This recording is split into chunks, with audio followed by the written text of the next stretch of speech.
The Gorecast is brought to you by American Horrors, the greatest uncut horror channel in the world. 24 hours a day, 7 days a week, all horror. Also brought to you by iBleedIndie.com, your one-stop shop for all your horror rentals and purchases. Don't waste $10 on a soda, relax at home with iBleedIndie.com.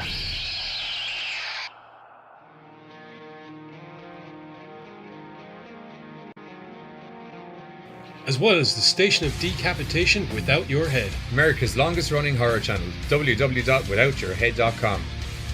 The following program is rated TV MAL. It contains strong language and is intended only for mature audiences. Viewer discretion advised.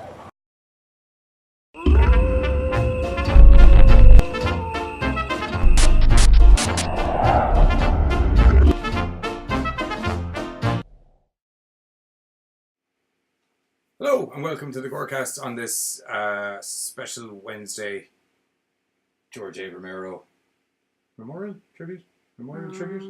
Tribute. Say. Yeah. I should have loaded up Tenacious D. Basically, for those of you that were watching on Sunday, the news broke that George A. Romero, the godfather of zombie movies, had died following a brief, though rather... The granddaddy of the undead. Brief, though rather aggressive battle with, I think it was lung cancer. But It was. no, the truth is, we had heard maybe in the last few weeks or month or so that Romero was going to be doing a new zombie movie, which was going to be called Road of the Dead. So we said, you know what? In honor of that, we're going to wait for stuff to come out of it, and then we'll do a Romero tribute show and just... We were going to do a trailer reaction and then hit a couple of some of Romero's awesome moments. Yeah, pretty much. But, well, we decided that since the news broke on Sunday, we said, you know what, fuck it, we might as well up it. And I'm hoping to do that movie. Well, yeah, actually, to be honest... There was two of them in it anyway, so I feel like... Yeah, and sorry, I'm doing this. There's a little more. That's great. I'd like to think that that they actually will do it as a memorial to George Romero. So there's very technical stuff going on off camera over here. Don't worry, it'll all be resolved. But yeah, like you said, I'm really hopeful that they'll actually go ahead and make that film and do it as a tribute to Romero. But anyway, the point is, this isn't just something that we decided to jump into. We were actually going to plan on doing this. We just, circumstances being what they are, said, fuck it, we'll move it up. So, yeah, might as well roll into it. Basically, for anyone that doesn't know, if you're watching this then and you don't know who George A. Romero is, then you need to go and get a slap of a big book or a zombie. Yeah. Forget The Walking Dead. Even if you're not into zombies, and even if you don't watch zombie flicks, or you don't watch The Walking Dead, or you literally don't watch horror, somehow within pop culture you will know who George A. Romero is. Yeah, I mean, like he's shown up in what, Simpsons? I think so, probably. He was definitely in Robot Chicken because we just watched it. Yeah. You know, all of those. He is, or he was. No, he was definitely in Family Guy as well. Was he? I'm pretty sure everyone's been in Family Guy. That's true.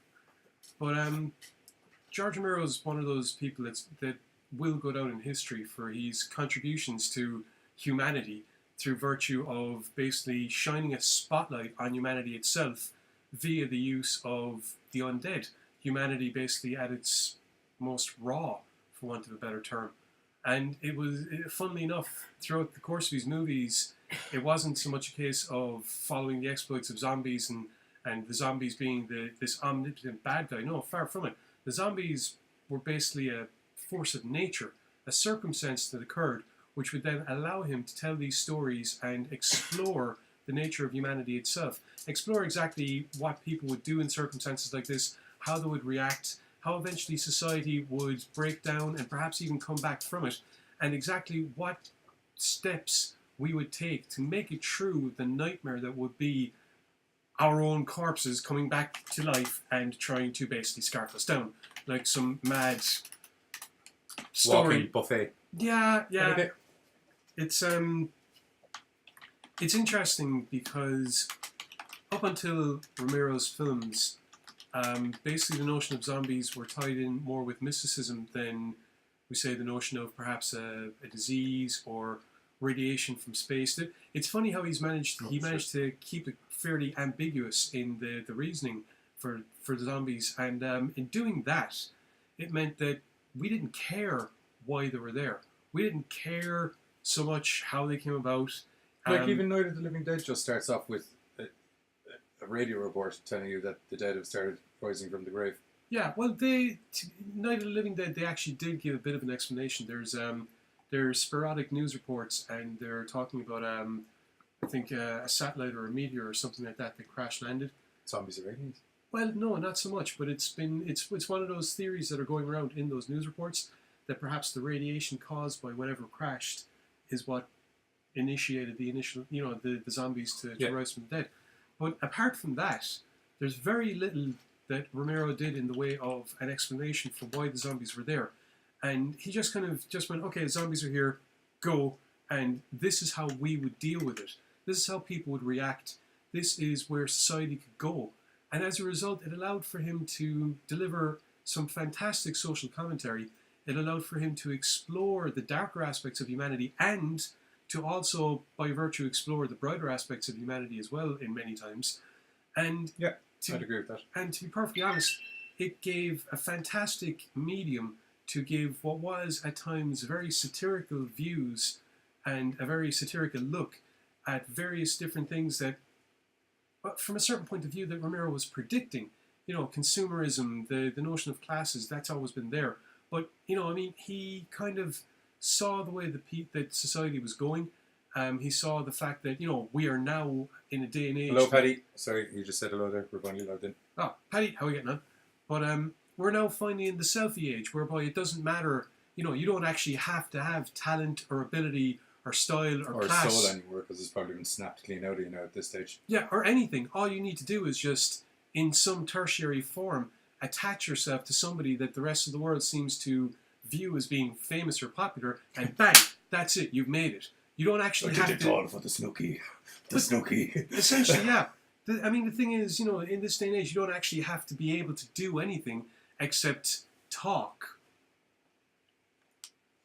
And you manage to get yourself yeah. I like to think that the way we talk is a little bit more entertaining than most fucktards floating around. Because it's like rats on acid, basically. It's an interesting analogy. I think that's so.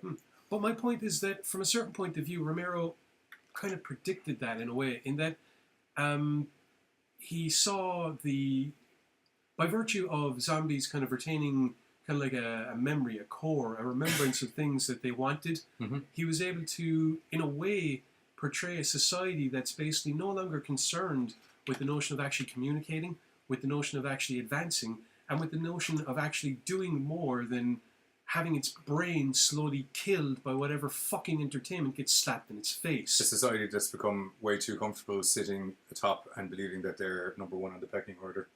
That's one aspect of it, yes, but also a society that's become so comfortable with the way that it has become stagnant and is, for want of a better term, pretty much fucking undead. We move around, we go through the motions, but at the end of the day, how many of us are actually fucking living? Now, these are all aspects that have been explored since in other TV shows and other films, but Romero explored it in a completely different capacity. No, but like he's living, like gotta give a guy credit where credit's due, like up until the end bit where I won't give him any credit because it was a terrible thing. Yeah. But we won't get into that. That's a completely type of fucking... But he's got the you only live once fuck it switch. He's got that tiger's blood. Click. Fuck! Well, Charlie Sheen's fucking rampant drug excesses aside, most people just exist in life. Yes, this is true. We do. We get up, we eat a bit of food, we climb into a steel box, we fucking chug our way for the gods know how long, surrounded by other steel boxes, to go ahead to do this menial task in order to make somebody else a fucking profit, only to go home, eat a few bits of scraps that we're able to afford on the meagre allowance that our overlords give us, watch whatever mind-numbing entertainment is drilled into our head in order to make sure that we then wake up at stupid o'clock in the morning to feed ourselves, prepare our offspring to be indoctrinated through whatever schooling system is there at the time, only to repeat the exact same thing. And this is supposed to be life. Guess what? That is exactly the kind of zombie-like fucking state that Romero was hinting at. Okay, I admit I might have taken it a couple of steps too far and went into the whole notion of how most of you people are fucking insane. put a pin. Let's call a spade here. You might have put a couple of notches. Okay. You're on a different belt now, mate. You're not even on the same notches. You've stuck 2 belts together. That's what you've done. The whole point is repetition, and the whole point is mind-numbing repetition, which is what Romero was showing. Indeed.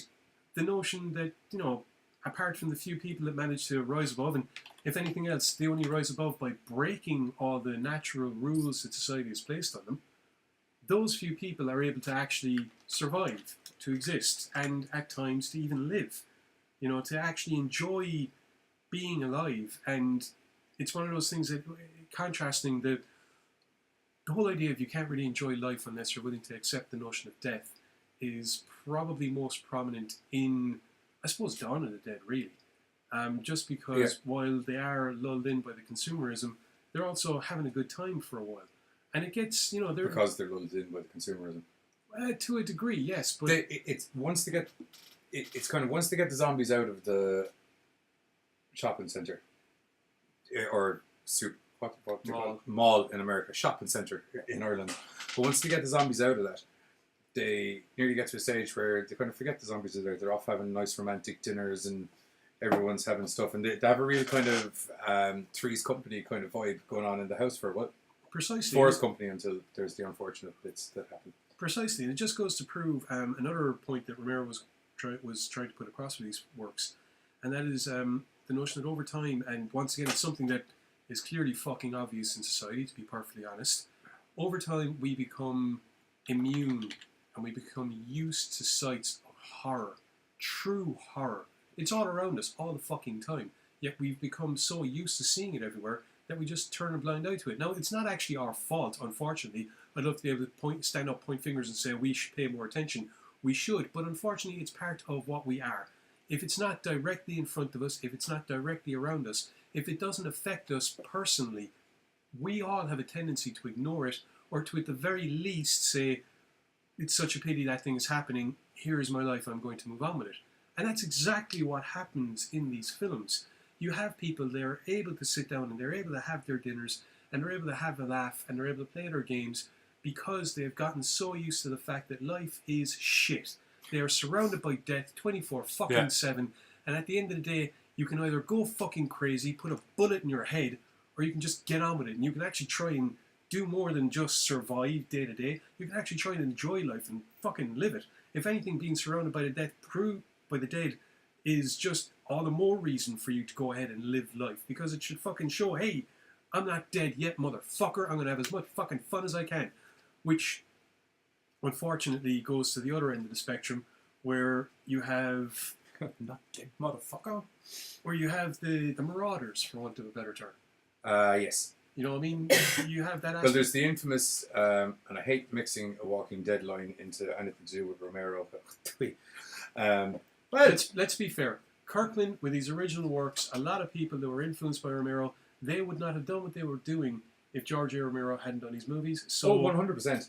So in a way, anything that's when you have George A. Romero to blame for The Walking Dead, I'm not going to hold him responsible for it, though. You also have him to blame for a fuck ton of other awesome stuff. No, I give him kudos for being the spawner of. In the case of The Walking Dead, though, it's like it's your fault. Anyway, the line that you were going to say. Where don't fear the dead, fear the living, which I think becomes quite prevalent. And there's also a running theme through a lot of zombie movies. I'm actually pretty certain that was a tagline in the comic. From The Walking Dead? Mm. Okay, well then, he has no problem with the comics. Mm. We'll take it from the comic. Rewind there 30 seconds where I said the TV show. Comic. That's what I said. Mm. But, no, you're right. That's what the Marauder guys are. Some people try and lock themselves away and forget all about it, and then there's the crazy people. Really, yeah, we'll admit it. It happened. But then you get the crazy side of society who just embrace the chaos and are just like, I can kill everything. Smashy, shooty, stab. Give me your money, give me your kids, give me your house, give me your wallet, give me your money, give me your kids. Kill the zombies, take it all, it's mine. Viking mentality. I like to think that I, at least after a while, attempt to be somewhat organised. You know. In the defense of those the Marauders, they were very organised. Yeah, but I mean, settle down. Be the tin-plated despot of my own little, depraved territories. What do you mean, like make your own little torture dungeon and just kind of lure poor unsuspecting people back? Not That kind of thing? Not necessarily, only if they piss me off. It's a lot of effort. I think I feel I'll go on the Marauder route now. Just take to the open road and just kill what I feel like. You know what? Less fucking... yeah. If one thing's been proven from zombie movies, is that settling down always ends badly. I think it all depends on location. Which, see, once you settle down, you start to home up the place as much as you can in a zombie apocalypse. Once you start to home up the place, that's when marauders go, that's already looking pretty fucking nice. See, it all depends. I mean, marauders can think the place looks really fucking nice all they want, but if it's pretty much a fortress... I'm going to bring you back to The Walking Dead. There was a prison. Yeah, that was a prison. I'm thinking more like underground bunkers. No. Actually, now that I think about it, no, they don't go well either. No. Day of the Dead. Yeah, all right, fuck it. Maybe it would be on the road. On the road, kill what you need to, kill who you need to find a nice place to keep for a couple of days, recoup, bit of R&R, then back on the road, nice and refreshed, to get my killy on. And you see, this is the interesting microcosm that can be presented, or macrocosm, I suppose, that can be presented with the zombie apocalypse, which is pretty much what Romero started, and it's the reason that his works are going to resound throughout time, and the reason why he will be remembered as one of the greatest filmmakers of all time. Now, to be fair, most of that remembrance is going to be centered around his zombie movies, but it would be unfair to say that it would be the only reason that he would be remembered. He was nearly exclusively horror, wasn't exclusively zombie. Precisely. Yeah. Like he did Creepshow. Yeah, in 82. And one and two. I think he was just tertiary involved in the second one. He was heavily involved in the first one. Yeah. With Spielberg? Spielberg and Stephen King. Yeah. I think he did an adaptation of a Stephen King story as well. The Dark Half? No, not The Dark Half. There was another one that he did. I would be lying if I corroborate your story there, no, because I actually don't know. There was another one that he did. No, I drank that cup of consumerism way too quick. But to be fair, there's a bunch of these films that have garnered a cult following in their own right. The Crazies, for one. They're so good. Was it? That's actually one now where the remake I was actually quite happy with. I thought the remake very good. I think Romero actually did the remake. Yeah. Now, funnily enough, he has been, apart from Dawn of the Dead, there was a couple other remakes that were done that Romero was involved in. And this actually says something about Romero's skill as a storyteller, that the amount of people who would have seen the original movie and were still happy to go see this guy's new 2000 updated story. And that's exactly it, because he's the one that kind of updated them. And it's getting to the point that I was going to make. 1990, he updated Night of the Living Dead. Yeah. He wasn't really involved in the Dawn of the Dead remake. He did write the script, I think, for the Day of the Dead remake that was done in 2002 or 3, I think. I think so. Yeah, but and as I said, I think he was also involved. I think he was the one that wrote the updated version of The Crazies, which would probably explain why it was fucking good. Yeah, it was a really good story. Yeah. Once stuff got crazy, for lack of a technical term, it really it doesn't slow down. And when it does slow down, it's good slowing down. Yeah. Another one actually that's probably going to go down. I don't know if it would have a cult following, kind of a weird following. Monkey Shines. I mean, that one fucking... I think that went through a couple of different... No, that was Season of the Witch. Season of the Witch went through 2 or 3 different fucking cuts. One of them was supposed to be softcore porn. He directed The Dark Half Gaze Bang On, lads. Yay! From Mr. Grum. Cheers, Grum. Nice to know I was right about Thank something. You. But yeah, no, it does go to prove that the man had more versatile talent than just to be the zombie director. You know, he stuck his oar into the horror genre, twisted it around, came out and went, look at this! And people went, ooh, that's really fucking cool. And they stuck with it. Well, like, the reason he kind of got so lumped into the zombie genre is because, as you and I were discussing earlier, he reinvented the whole zombie thing in the first place, because originally, up until Night of the Living Dead, zombies were all voodoo. Yeah, Pretty much, they were more voodoo based, slaves. Yeah, they were pretty much based on magic. And Yeah. I'm not even sure if zombies were actually the Walking. Yeah, I think they were called the Undead once or twice. But yeah, Romero came along and just pretty much cracked open the mold, and I think by taking them from a specific individual threat, as you would be used to in the more classic zombie movies, and moving them into basically a plague, it allowed for more versatility, and also allowed for him to then take this plague and see where it could go. Yeah. Follow an evolution of these things, almost in a parallel to what one might presume to have been human evolution in a way.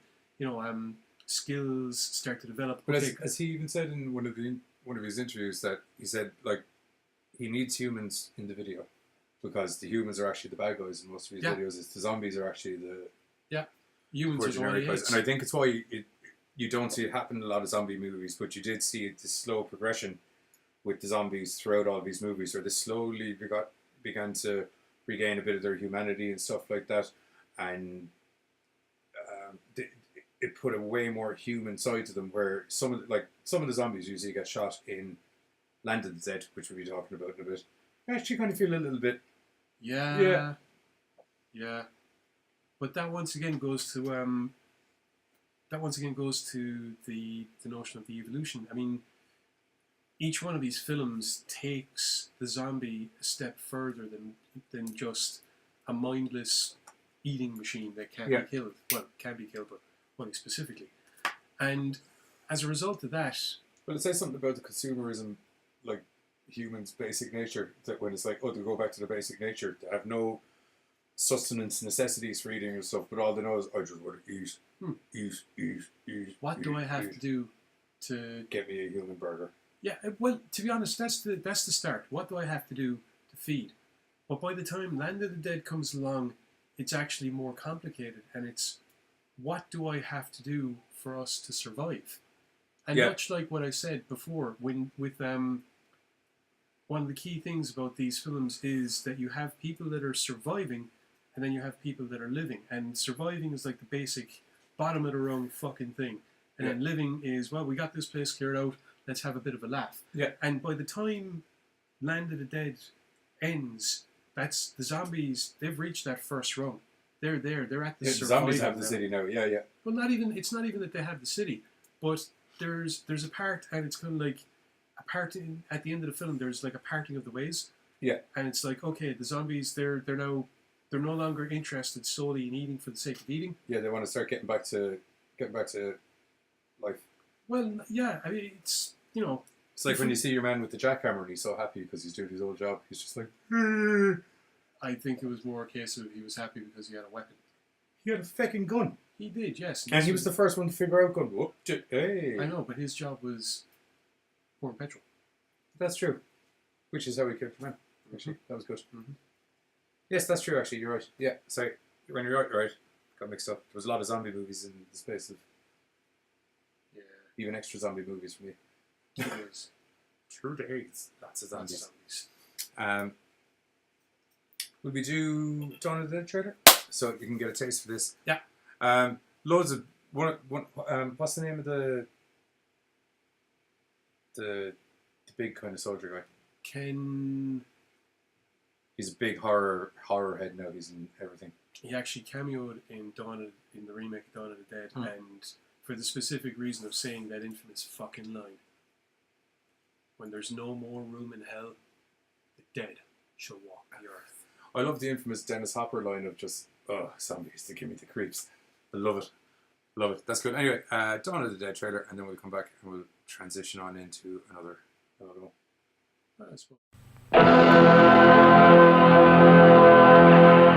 In 1968, George Romero brought us Night of the Living Dead. It became the classic horror film of its time. Not that room! Not that room! Now, George Romero brings us the most intensely shocking motion picture experience for all times. It gets up and kills. The people it kills get up and kill. This situation must be controlled before it's too late. They are multiplying too rapidly. Dawn of the Dead. Meet me on the roof at 9 o'clock. Getting out. I don't believe We're it. gonna What? get out in the chopper. We've got to survive. Somebody's got to survive. They kill for one reason. They kill for food. They eat their victims. Imagine, if you will, that something has gone terribly wrong. Shoot it, man. Now, accept the fact that there's no escaping the horrible consequences. George Romero brings back the dead. Night of the Living Dead has ended. Dawn of the Dead is here. We must not be lulled by the concept that these are our family members or our friends. They are not. They will not respond to such emotions. Operator dead. Post abandoned. We may never get out alive. It's everywhere. What the hell is it? Looks like a shopping center, one of those big indoor malls. What are they doing? Why do they come here? Some kind of instinct, memory, what they used to do. This was an important place in their lives. What is it? We've got a war.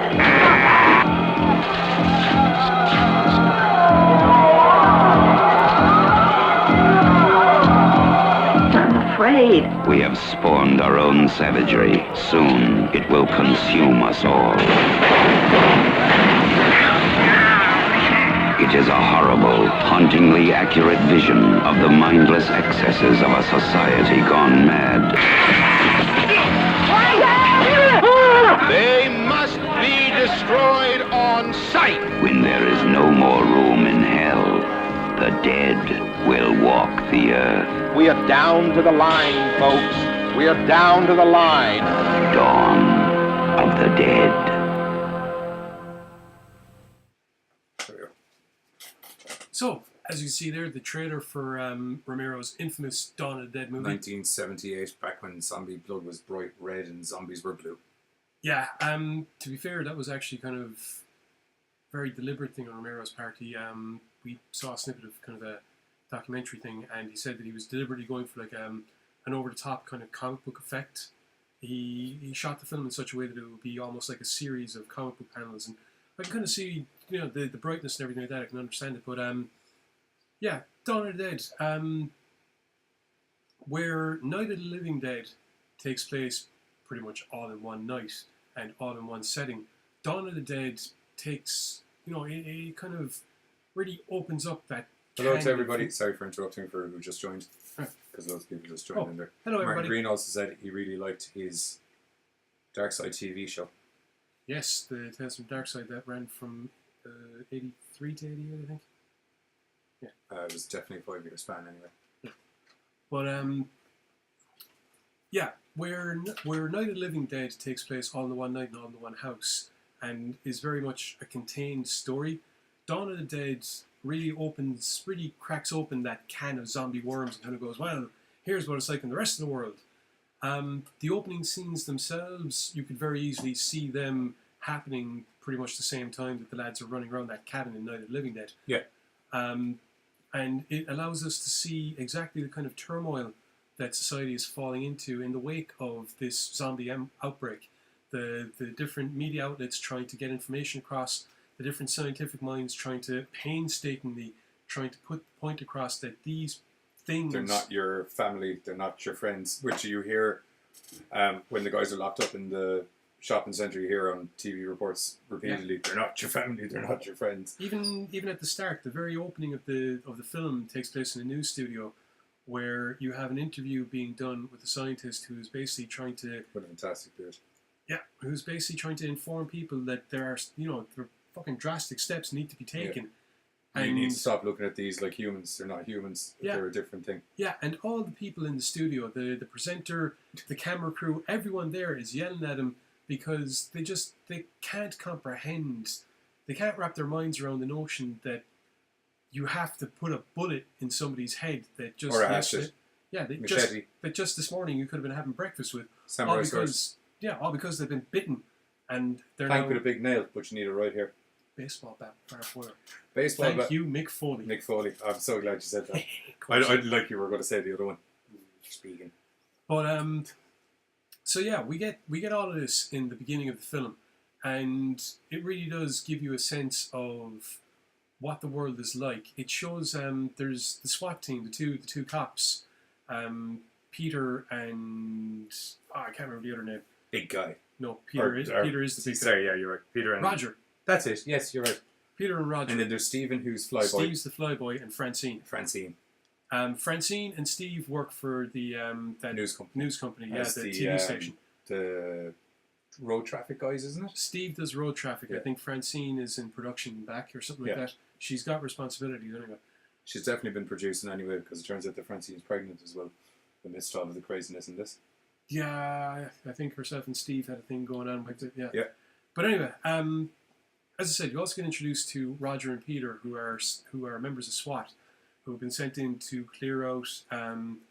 Well, at first they're sent in to clear out an apartment block, because one of the things that we've been told is that there's been a national notice that you're not allowed to congregate together in places, no matter how safe they seem, because, hey, guess what?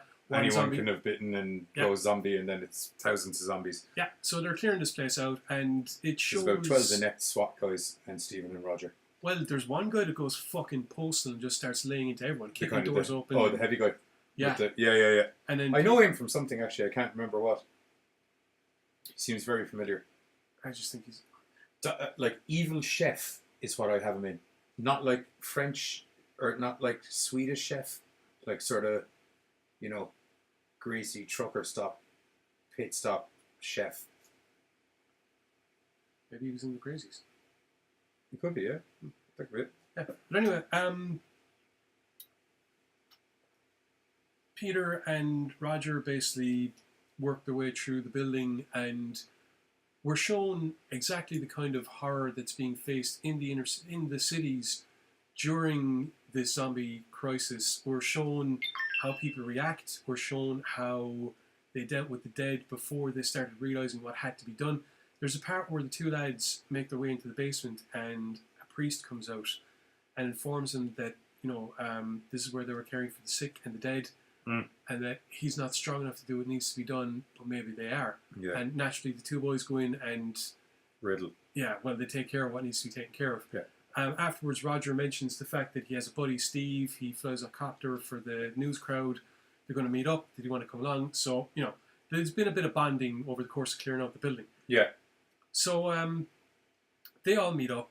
It's a little bit hairy, because when they meet up, there's it's the helicopter is down by the docks, I think, or there's something down by the docks. That's where they're meeting Roger and Peter.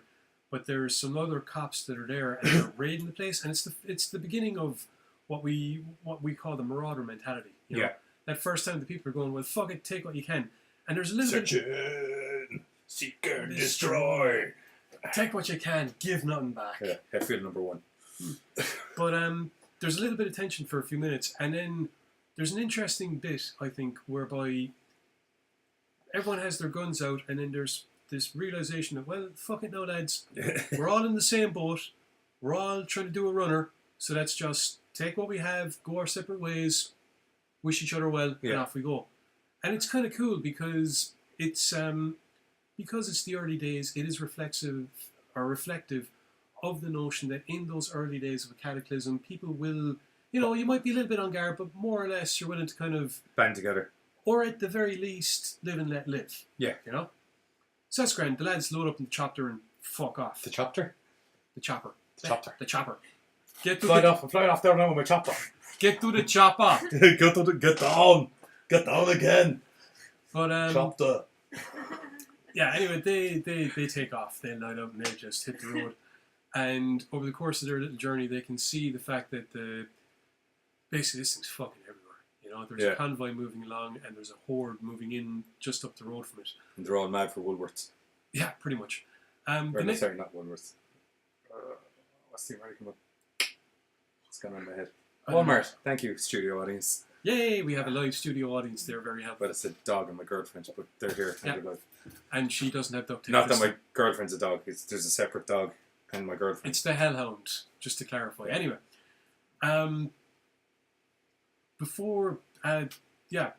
basically they end up having to land briefly and check out this airfield because they need more fuel. And there's another interesting thing that happens whereby they kind of split up, and Peter kind of gets jumped by a few zombies. Now he manages to make his way out of it, manages my whole. Peter's a zombie killing machine. Yeah, pretty much. He does a fantastic jump kick on the roof. That's near the end. yeah. That's Like I'm talking. Like if you watch WWE, it's like a bro kick, just a jumping pump kick, zombie in the mouth. Yeah. Fantastic times. But basically, a situation arises where Stephen, the flyboy, the pilot, What would be your tries favorite horror movie catchphrase? I don't know, but off the top of my head, right now, High up there would have to be, "I kick ass for the Lord." Brain dead. From a fucking martial artist zombie killing. I'm going to priest. go with a simple but effective groovy. That is also good. Because I do use it quite a lot in real life. But anyway, getting back to this interesting situation. Those are good questions. I just said I'd jump it. So. Yeah, you're cool. But it's one of those interesting things that Romero was trying to put across, whereby Steve fires a gun to try and take out a zombie that's going for Peter. Unfortunately, Steve can't shoot worth the shit and nearly fucking kills Peter. Now, Peter is none too happy about this ridiculously idiotic move on Steve's part. Understandably so. Yeah. Peter, big fan of life. Yeah. So none too certainly intimidates Steve. He doesn't pull the trigger or anything, but he puts the point across. And it's later stated, it's actually Francine later on that says, "I want to learn how to fucking shoot." Yeah. Steve is learning as well, so that's kind of cool. And she also wants to learn how to fly the chopper. Yeah. Now, as I said, that was kind of like an interesting situation that happened on the way to the main setting of the film itself. Now, this main setting was used for a number of reasons. A, it's a handy little stronghold. B, there's a fuck ton of supplies. C, it lures the survivors into a false sense of security. And D, it is the massive allegory that Romero was trying to put across when he has the zombies move in. As you know, they basically find a big fuck-off shopping centre and they land in it. Now, they have a bit of work to do. They have a bit of work to do, clearing it out, making it safe and all the rest of it. They have a few hijinks. It gets a little bit hairy once or twice. You can tell that that as things progress, as the notion of life and death being pretty much second by second grows, Roger gets a little bit excited with things. And it's something that, you could see Roger going the way that the Marauders could. And it's once again, it plays into the notion that in a situation like this, you're less likely to give a fuck. And so as a result, you're kind of more likely to do what you want. And this nearly gets Roger fucking whacked and definitely gets Peter pissed off with him. But they managed to get through it. As I said, they make the place secure. They have a bit of fun doing it. Stephen does something fucking stupid because he's a moron. But he manages not to get himself... Stephen. Yeah, but he manages not to get himself killed because Peter's a fucking badass. He is a serious badass. Yeah, and then Stephen actually manages to kind of get with the program a little bit. He picked up a zombie and threw it over the second-story balcony of the supermarket. Like, I'm sorry to go back to WWE again, but he picked him up the way Braun Strowman picks up everything. Just like... Yeah. It's beautiful. Yeah. Steve's a big old Steve. Peter. Big old Peter. Steve is a skinny flyboy. Oh, sorry, yes, big old Peter. Yeah. But, as I said, eventually Steve gets with the program as well. Now, the thing is... and so does the missus. Oh, she's the first one, pretty much. She fucking cops on a little bit faster than Steve. Steve is still... There's the reluctance to get her out and about and teach her stuff because they're doing the standard man thing. A bit, yeah. Yeah, not a bad thing, just to clarify for any of those ladies of a certain... Now, to be fair... social political thought out there. To be fair... It is stated after they get to the shopping centre and after Francine kind of pulls a bit of a wobbler, she's they can't keep babysitting her and she doesn't want to be babysat. Well, it's not just that, she's pregnant. I said that. Earlier, yeah. Yeah, But right. I'm just saying Yes. That's one of the reasons that they're why doing the nurturing, Yeah. I nearly said statistic there, sorry, chivalrous boyfriend / But as we said, Steve is a fucktard. Yeah. And his mess up that nearly got himself killed also inadvertently nearly gets Francine killed, and after Can that... we pause for a second, because there's some serious questions coming in. Okay, so Paul wanted to know, again, sorry for the off-topic question, but it is zombie-related, so... what's your favourite type of zombie? The classic slow-walking zombie, or super strong zombies, or the up-to-date, fast-paced, smart-style zombie? I like the fast-paced, up-to-date, smart-style zombie, but they're not actually zombies because predominantly they're all in a 28 days later kind of chemical problem They're not the living dead. They're just really fucking angry. I don't know. I'm not sure. I'm not sure if it's been done. And then there's another question from Paddy, which you're going to love. There was there's been a couple of different stories I've seen that had evolutions of zombies. Yeah. I've got an anthology, 3 anthology books, Books of All Flesh. Nice. And each one of them is filled with some very humorous stories. But one of the stories was called Layabouts. And the notion was that for the most part, zombies, they just kind of laid about, and as long as you didn't get near them, they weren't too bad. But over time, these developed into walkabouts. Someone would get up and they'd walk around, and those could be a bit of a fucking... Now, what they had with those was, basically, the fresher they are, or the more well-fed they are, the faster and stronger they are. It was in what was that TV show you made of? Z Nation? No, not Z Nation. Oh, yeah, it's in Z Nation as well. No, before Z Nation. Oh, they're police officers. Oh, Death Valley. Death Valley. So they literally had a sort of, when they're fresh, they're quite lively, and you need to watch them. Yeah. After a couple of days out in the sun, flesh starts to drop off, the bones don't work the legs don't work as well, they get dragging. Yeah, and I thought that was always a fucking, that, as I said, that's the way that it was done similarly in this story. Now, unfortunately, the crux of this story is eventually there is talkabouts. Yeah, that gets fucking freaky. That's one of those things where it actually sends, the first time you read it, it sends a chill up the back of your spine. You're just like, fuck! But, Brains. No. Come here, sir. Let me eat your brain. Actually, that's kind of like a zombie convinces a highly trained, observant, zombie-killing specialist that he's a fucking sheriff. Nice. And then goes to the hospital to get himself checked out. And then on a slightly less complicated but more light-hearted and entertaining question, weapon of choice in the zombie apocalypse? It's not a question of choice, it's what weapon is at hand. Yes, but in this question scenario... I don't trust my ability to shoot, so I will always go for a large, sharp sword if I can. Yeah, I'm going katana, because not shitty fake katana, real katana, because you don't need to worry about the sharpening for ages either. I was going to say because they have been scientifically proven to be the greatest sword of all time. Yes. Small, but not so small that you don't have good distance with a zombie. You get double arm length straight away, so that's good zombie. Ido Agami's Dothanuki would be fucking savage. It's basically the cavalry version of a katana. Yeah. And it's like maybe half a foot longer, a bit heavier. This is why we make good co-hosts, because we were both instinctively just like, sword. Now that being said, sword. Hatchets, axes... Anything sharp and anything... problem with blunt things are that they can break a bit easier. True, but a hurley is effective because... Hurley is very effective. Even if it breaks, you still have wooden shards and...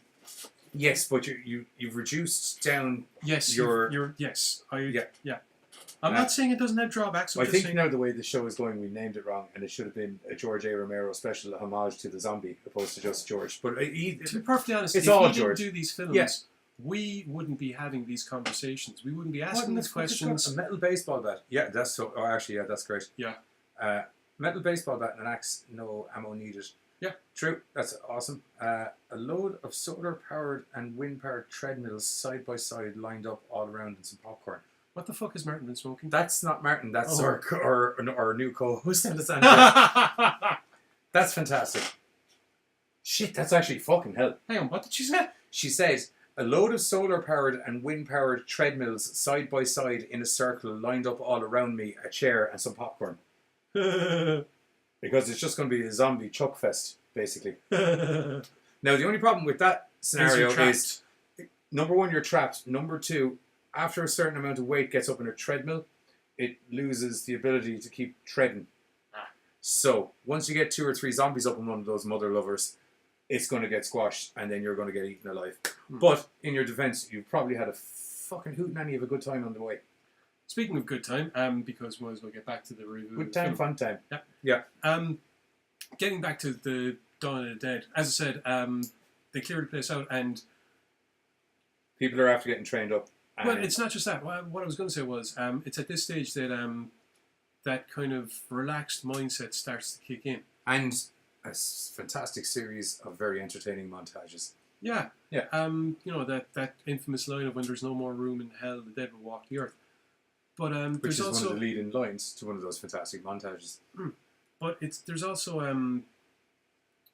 you see all these zombies and they're coming to the shopping centre, the mall, and logic would dictate they're there because there's people there looking for food, and then you have this great notion that no, they're actually here because they want to be here because some part of them remembers wanting to be here, and it's at this stage. This is where the consumerism socio-political commentary that shows up in the movies. Yeah, pretty much gets drawn in crayon on that. Yeah, well, if you even look at some of the zombies when they start going for certain shops, and some of them went straight for the hot dog stand, and there's the guy who tried to sit down at the fountain where loads of people used to congregate, except he falls flat in his face and falls into it. Funny times, because it turns out no matter how dangerous zombies are, they can be hilarious as well. But so yeah, you have all these zombies swarming towards the shopping centre. You have these obvious kind of they're not even metaphors. They're spelled out pretty much. The fact that zombies are here to buy stuff because they're just brainless motherfuckers that want whatever the fuck they're told they should want. And hey, guess what? That's society. Yeah. But at the same time, we were also shown that even while surrounded by all this horror, as long as you have the luxury to be able to wear what you want, eat what you want, have a snazzy dinner, play computer games, there was a certain commentary on life as well, where a lot of humanity has a tendency when bad things happen is to just lock myself away in my little box and none of it exists. Especially when you have the right amount of entertainment. And once again, this is the other side of that consumerism fucking critique. They have one TV channel, which is the scientists and the news reporter arguing the heads off each other, which you would think gets boring, but it actually fucking doesn't. I think that even dies after a while. I'd imagine because at one point there's a TV set up and Francine goes over to turn it off because she says there hasn't been a report in it's either 3 days or 3 weeks, one or the other. 3 days. Yeah. This is where that's at the stage of the movie where you get to see a little bit of the stir craziness start to kind of settle in on people. Yeah, and it's interesting because when you're watching the film, it's also the part where you're sitting there, you're watching the film, and because there's been so much action, because the pacing has been so fast, that's a much better idea, Ali. I'm just going to say that. We won't bother getting into it. Okay. Or do you want to know? Go on. She said, okay, how about all of those set up around a giant sniping tower with a Black Widow slingshot and some popcorn, which sounds fantastic. Yeah. Good times. Yeah. 10K. Yeah. 10K heaven. is a fucking demon. 10K. Yeah. But anyway, it's Daryl Dixon of Z Nation. Of Z Nation, except don't get me wrong, before anyone says anything, I know he's gorgeous and he's fucking amazing. He's fucking awesome. Daryl Dixon. I like 10K. He's got all of the charisma of Daryl, except none of the broody crap. No, he broods, but he broods in an acceptable way where he fucks off in a corner and broods by himself. And then he'll come up with a smart arse remark. Yeah. Or Daryl comes out with the smart arse remarks, but he fucks off in a corner, broods by himself, and then, gets over it, comes out. Yeah. But, as I was saying, the Dawn of the Dead, there is this stage where you get lulled into the same kind of tedium that the characters are experiencing, and it's kind of cool that just as you realise, Jesus Christ, this is getting boring, something happens and the lad's like, okay, we gotta get the fuck out of here. And it's like, okay, the story just picked up again. And ironically, it's humans. Yeah, the real cause of them having to get up and go are humans, not the zombies. Yeah, Tom Savini, legend. He made the zombies, and he was a zombie. Eventually, yes, but first he got to kill a bunch of zombies. Yes. Because himself and his biker buddies, they spotted that mall and they're going to strip it. And he's basically Tom Savini as Tom Savini in pretty much every movie. Yeah, pretty much. Except for Planet Terror. He's a cop in Planet Terror. Oh, yeah. Forgot about that. But predominantly, he's a leather jacket, biker-looking hard ass. Yeah, pretty much. Yeah. So with guns in his crotch, depending on what movie you're looking at. Yeah, so they end up getting into a conversation with these biker marauders, and they realize, you know what? Time to get the fuck out of Dodge. Has Roger a conversation? Was Roger bitten at that stage? Yeah. Is Roger even dead at this stage? I think Roger's dead at that stage. He might be. Yeah, maybe he is. He had the moment. Yeah. So anyway, yeah, there's some very entertaining moments of levity throughout the movie, which are usually brought to you courtesy of some really fantastic plan, which, as you and I were talking about on the show Sunday in relation to Inner Demon, we like when people aren't idiots in the movies. I can accept when people are stupid in the movies in a naturally stupid kind of way, It's when they're really stupid. Whereas these guys had a plan. Do you know what I mean? Yeah. Like, and you could tell the two guys were SWAT because they'd scoped a lot of the area as they were coming in the chopper, and they're able to go, look, we got trucks over this way. We can build a truck wall. You know, we can get the doors locked. Okay, if we sneak into this shop here, we can get a soldering iron. We can lock everything down. It was a nice zombie-proof area because zombies don't know how to use sliding doors. Yes. Actually, that's a very valid point. A couple of months down the road, they're absolutely goosed. Well, they're not happy because the sliding door is done. Yeah, well, you can always barricade up the second floor and get in and out because their escape plan is a chopper anyway, so you don't need floor access to get out. Well, that was pretty much their plan and their fallback after they cleared out that second floor. They still had that kind of attic space that they got into originally. Which they also did a very smart thing because they were like, they knew humans were going to show up and fuck it up at some stage. So we're going to hide this door so they don't know. They made a fake door into a fake room. Yeah. That led to nowhere, while they plastered over the other door that's actually hidden. Very smartly done. Mm. And it just goes to prove that Battle with Pies. You know, interestingly enough, goes to show how the adaptability of people shines through in situations like this, and is reflective of, funnily enough, one of the main topics throughout all the films, the adaptability of the zombies themselves. I mean, there's a couple of instances even in Dawn of the Dead where zombies will do stuff. They're wielding weapons. There's a zombie. When Roger gets attacked in the truck. You were saying one of them smashes in the window with it. And he's walking around holding a tire iron. Yeah. And then he smashes in the window with the tire iron. Yeah. I think that's when he gets bitten. No, he doesn't get bitten that time. It's afterwards when he comes back. Do you remember they go back to the mall and they're about to drive away and he forgets the bag with the toolkit for hot wire in the trucks. Yeah, that's when he gets bitten. Yeah. But then he survives for a good couple of weeks afterwards. They're going to have him strapped up. They're pushing him around in a wheelchair. Yeah, he's one of the longest survivors I've ever seen from a zombie bite in any. But then again, I suppose one of the first films you can kind of speed up that time frame as needed in other films, which is generally what happens. Yeah. Dawn of the Dead itself is pretty much the film that opened many people's eyes to the notion of the zombie as this truly terrifying and interesting, piece of social commentary from a certain aspect, but this truly terrifying, natural almost phenomenon, whereby rather than the old school notion of relying on a single entity, a werewolf, a fucking vampire, or whatever, you instead had this catastrophe, this natural disaster basically occur. And it's a question of, okay, this shit has happened. The story is the humans. How fucked up are the humans going to get? What will drive a person to remain a good-natured human being? What will drive a person to do whatever it takes to survive? Where's the point where a friend becomes a liability and you can no longer afford them to be around? I can tell you that. It's when they go like this. Yeah, pretty much. He didn't groan. No, he didn't. It was very silent, actually. It actually was nearly a little bit more terrifying. It was just this very slow reveal. Interestingly enough, he desiccated very quickly. But that's one of the things. I mean, the blue skin. It's kind of hilarious the fact that the zombies in Dawn of the Dead generally had blue skin. Yeah. Whereas the next film we're going to be looking at, they generally had kind of greyish green. They've gone to the greyish green. Some blue ones in there, depending. I think they were kind of going greyish, new dead, greenish, pretty fucking dead, and then bluish, hella dead. Yeah. But as I said, it really opened people's eyes to the notion that a zombie movie could be more than just somebody being eaten every now and then, that it could be more than just running and screaming, that it could be more than just the spam in the can scenario that the original film set up.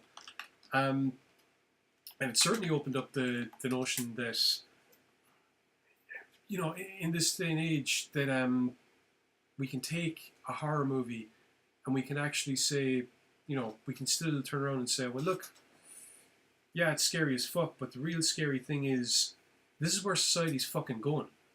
Regardless of the fact that these things are walking around. We don't need a zombie apocalypse to get here. It's going to happen. This is, we are on the brink of something fucking happening. We are at that stage where, well, okay, at the time he was predicting it, but now it's fucking scarily true. We are now at that age whereby people are pretty much walking around as zombies with their heads in everything that isn't reality. Says the guy that fucking spends all his time reading books. But, yeah, it really did set the scene. Well, I suppose Night of the Living Dead set the scene, but it really did kind of give us a fantastic first step into how the zombie genre would evolve from there. And to be perfectly honest, it was George Romero that would take those next evolutionary steps. In fact, his works are the reason that most people would then come to think and analyze and use zombies the way that we have for the last 30, 40 years. Jesus, 40 years longer. Yeah. 45. 44. When was Dawn of the Dead? When was Night of the Living Dead? 68. And then Dawn of the Dead was 78. I thought it was 73. Will we do it? No, you're probably right. It probably was 73. We'll do it. Alright, we'll check it out because I'm not 100% certain off the top of my head. But, yeah, ever since these films came out, ever since these first steps were taken, people have looked at the zombie genre, at what could be done, and what could be done in other horror movies. And 78. Oh, you were right, 78. And then Day of the Dead was 85. Yeah. Jesus, maybe 10 years in between each one. But half a decade, 7 years between Day of the Dead and stuff. He takes his time. What's the story? Where are we going to go with the characters? It's probably this 10-year gap between them where he has actual time to flesh out the stories and work up the characters, which is why the movies are so good, opposed to, they really like that, let's smash another one out there next year. Yeah. Well, on that note, I suppose we might as well show the trailer for the next film we're planning on going through and show you the next evolution, because that's what us going through these films is all about. It's not just the evolution of the humans, it's the evolution of the zombies as well. Yeah. It's actually the evolution of society altogether. Yeah, pretty much. So, Day of the Dead.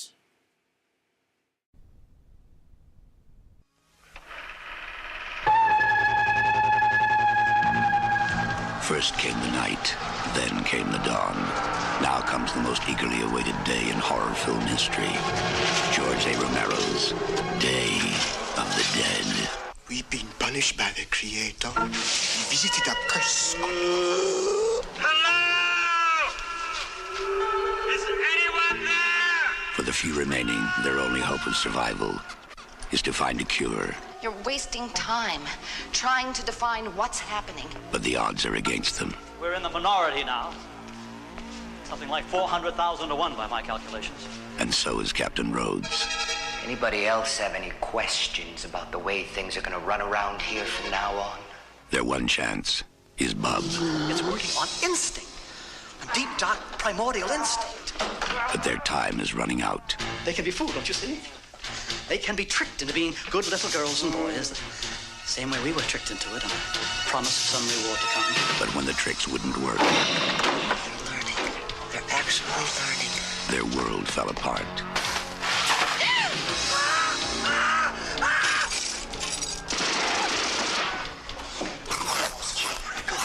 him go! God damn it! I'll cut you in half. Shoot that woman or you're dead. Wasn't very nice, you know. That wasn't very nice at all. You can just sit there in the dark, think about what you've done. Think about it. Think. The dead shall have their day. Day of the Dead. Extraordinary, isn't it?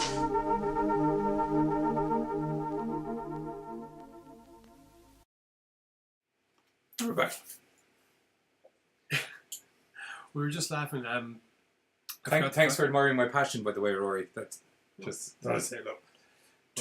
But yeah, I never saw the trailer before, so I didn't know that it's actually that's actually Bub sitting in the cinema munching popcorn and watching it. Because if ever there was a zombie that you could probably get away with sitting in a cinema and watching it, it would be Bub. Well, that's because Bub's human by the end of it, pretty much. Yeah. Okay. Bub's actually... He's the zombie you're actually happy to see get away. You don't want to see Bub get shot. Yeah. Pretty much, yeah. And, okay, so basically, 1985, Day of the Dead. Hashtag zombie lives matter. Hashtag zombies have feelings too. Hashtag zombies with guns are fucking dangerous. For the first time. Hashtag NRA zombies. So, where... NRZs? National Rifle Zombies? Pretty sure there was something similar in one of those stories I told you about earlier. I'm going to have to give you a lend of those books. There's some fucking hilarious and brilliant stories. There's one about these two hitmen. And it's class. AZS. The Association of Zombie Snipers. Oh, that's terrifying. Anyway. It's a fucking movie. That's what that is. Huh. Anyway.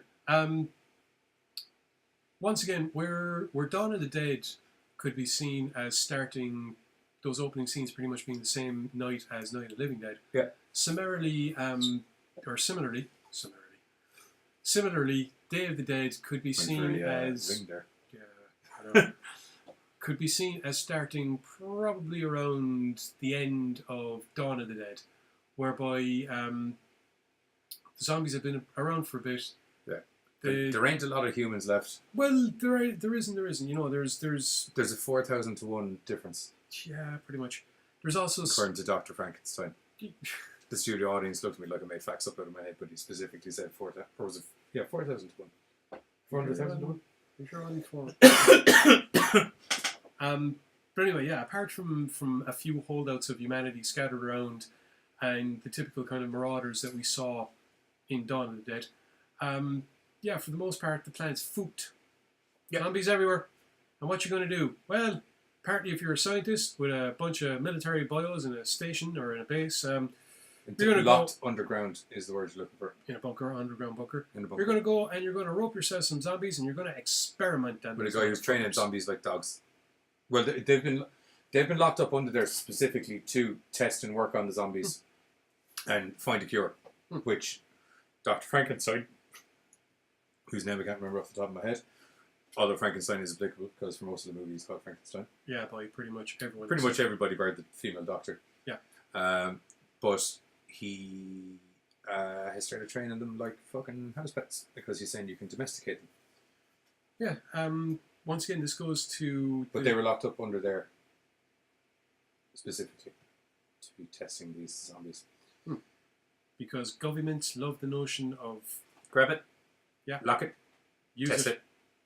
Yeah. I just see horrible pictures of don't harm zombies and there's just a zombie with makeup all over his face.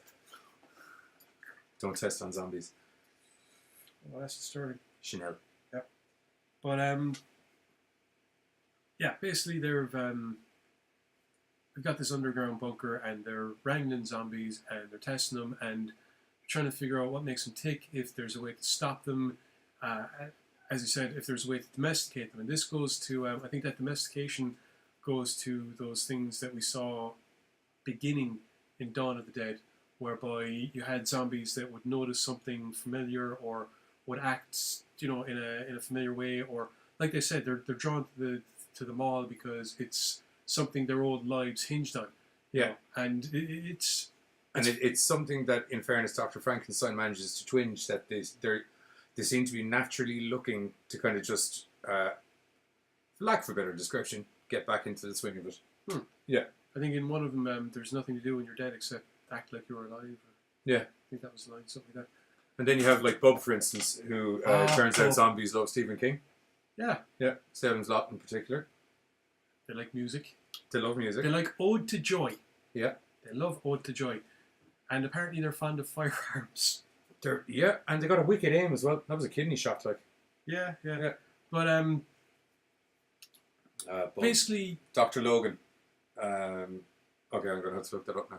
Who said it? Grum. I'm willing to believe him. Yeah, so am I, but he put a question mark at the end of it. Crap. So I'm not. Okay. Continue on.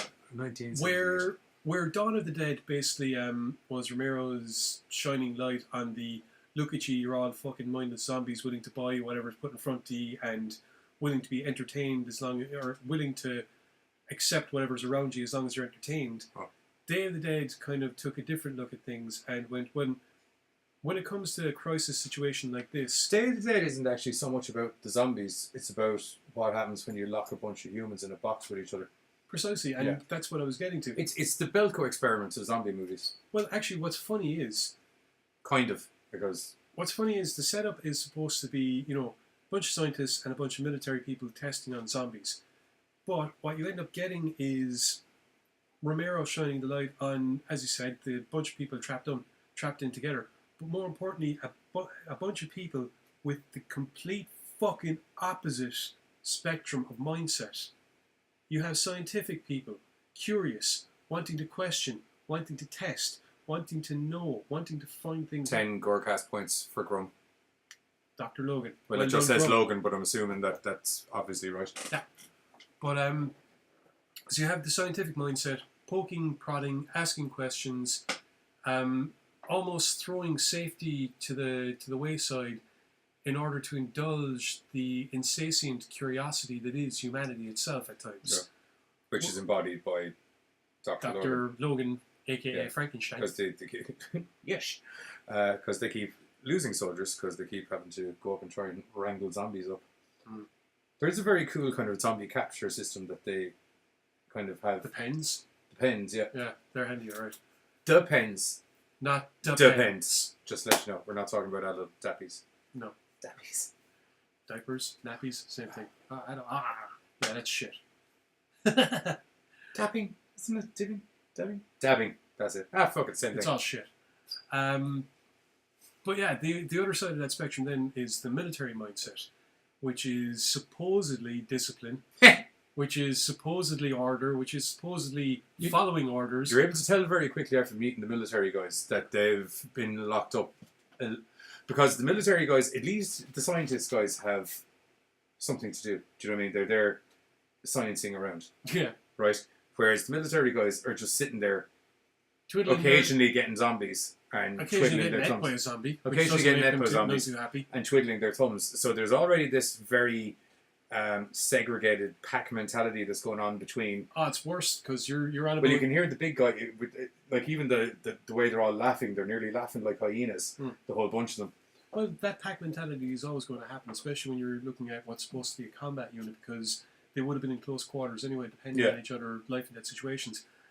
But it also, as I was saying, because there are these diverse mindsets, it creates the primary flashpoint, I guess, between the two of them. Yeah. When science and reason, I guess, in the form of the military. Well, there's literally no middle ground people in it. There's 5 scientists and 5 soldiers who know nothing about science. Yeah. I know it sounds like I'm being presumptuous because it's never said that they know nothing about science. But the way if you they look at the fucking act, they know nothing about science. If you look at the 5 soldiers, they know nothing about science. Yeah. Which is pretty much, the ideal recipe for a fucking explosion when you're surrounded by death every fucking 2 minutes. But it also, once again, the social commentary here being the blatantly obvious look at how the scientific community would approach a problem and how the military orders of... Evil John Goodman soldier was the guy that I was specifically talking about, who was laughing as the pack mentality, which was a very good description of him. Steel, that's it, yeah. It was, Martin Green says that. Does one of the soldiers remind you of Evil John Goodman? Steel. Yeah, but... yes, he does, actually. The pack mentality, where Dawn of the Dead, it's it kind of dealt mainly with pacification and to a lesser degree with acceptance. Yeah, just kind of deal with it and move on.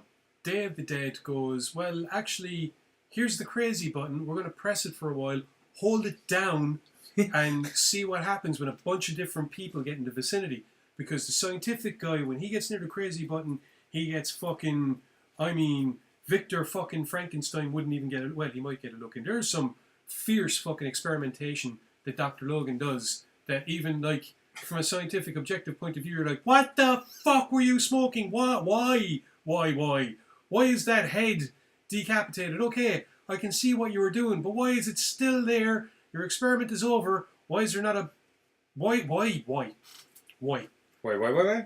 Whereas on the other end of it, then you have the pack insanity of the military guys with their trigger happiness, with their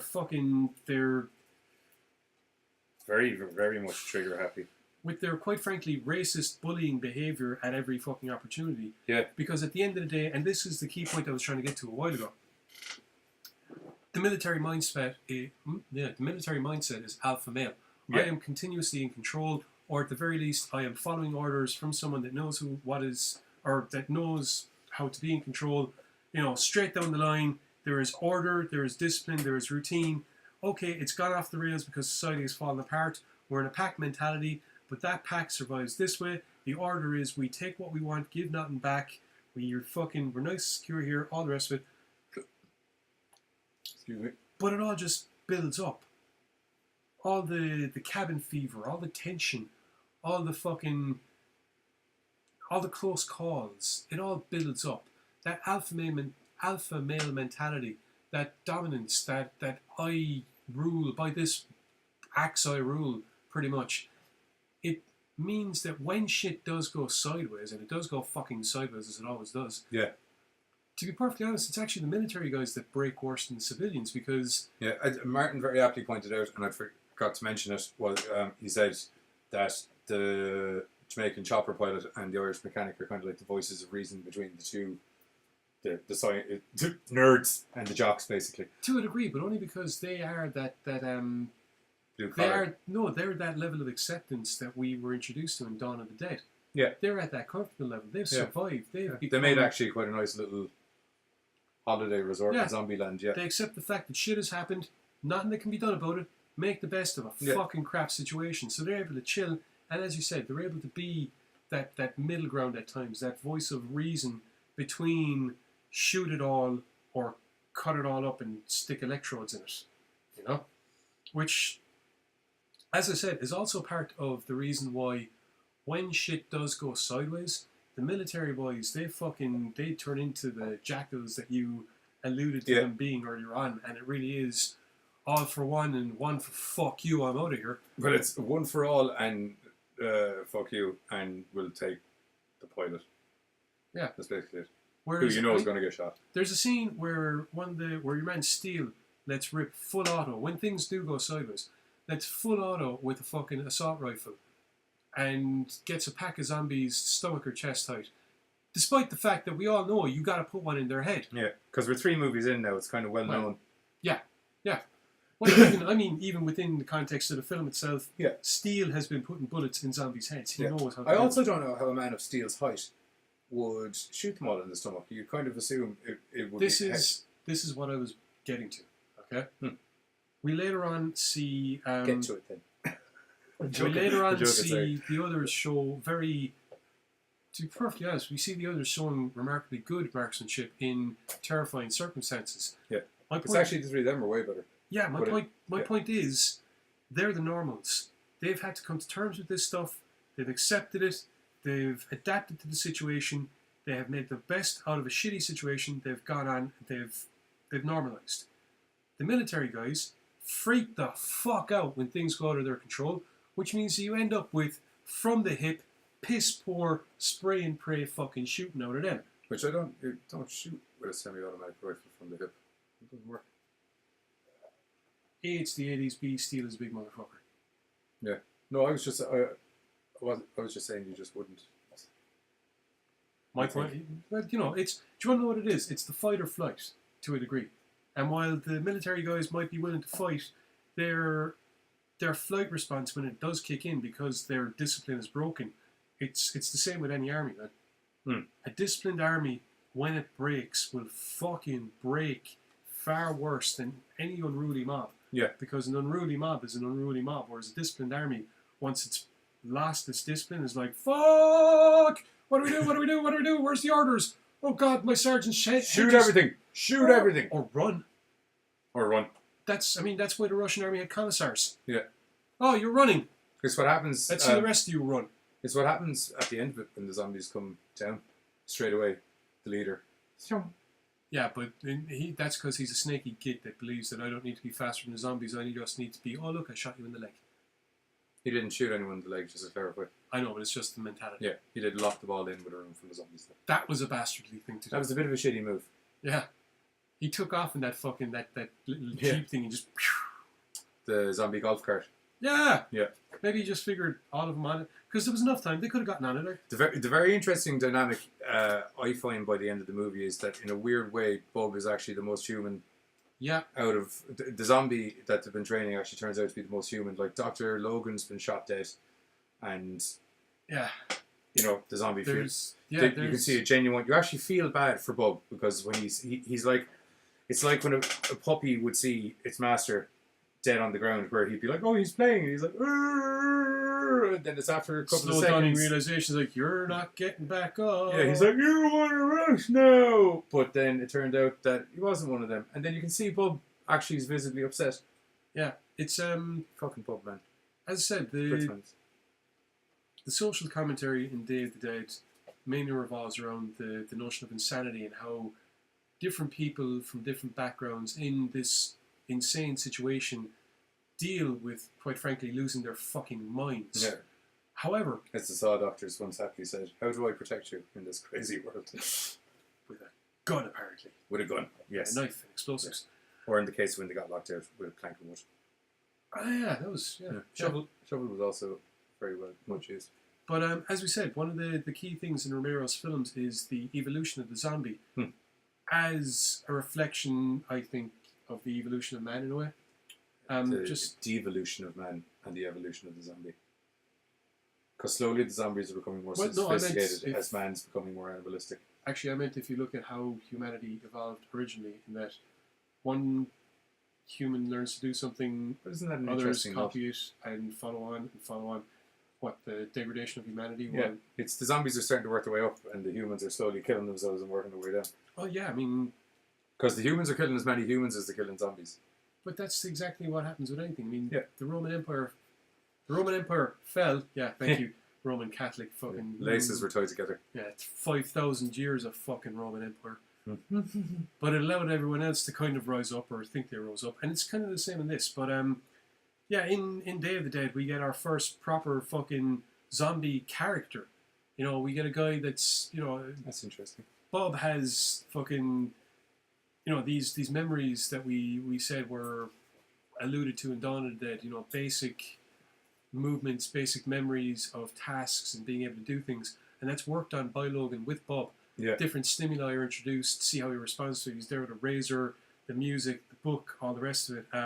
Speaking of Bob Martin, who's on a Blinders Night, said there's a comic book prequel in the Arrow edition of Day of the Dead that shows Bob as a human soldier and he's trying to get his son to the army base for safety. Really? Yes. Oh. So, that's interesting, yeah. Okay. I like when there's like a different media continuity sometimes. It can flesh stories out. Yeah, yes, fill in the blanks a little bit. Peter's in their comic. Yeah. Hard to get. Yeah, I know. I really want to know what happens. But yeah, so over the course of Logan working with Bob, we see the progression of human characteristics. In fact, to be perfectly honest, we see a more innocent human in Bob than we do in most of the other fucking humans in the movie. Because there's no subterfuge. No agenda. Yeah, there's no agenda. You know, he's figuring shit out. He's being fed. Logan's my friend. Logan's kept me fed. Yeah. Logan plays me nice music. Soldier boys come in. He remembers how to salute. Yeah. You know. And your man won't even salute him back, which is shit, whereas Logan actually salutes him.